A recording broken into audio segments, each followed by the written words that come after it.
یہ بتائیے قربانی کسے کہتے ہیں؟ We love Madani Channel. We love Madani Channel.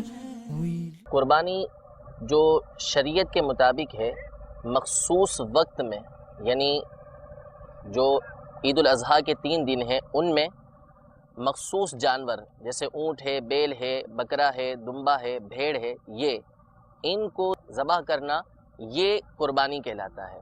اور دوسری تعریف اس کی یہ کی گئی ہے کہ ایک تو یہ فعل یعنی جو کام ہم نے کیا مخصوص دن کے اندر مخصوص جانور کو ذبح کیا یہ قربانی کہلاتا ہے، اور شریعت کی روشنی کے اندر ایک دوسری تعریف بھی اس کی یہ ہے کہ جس جانور کو ذبح کیا جا رہا ہے اسی جانور کو قربانی کہہ دیا جاتا ہے۔ We love Madani Channel.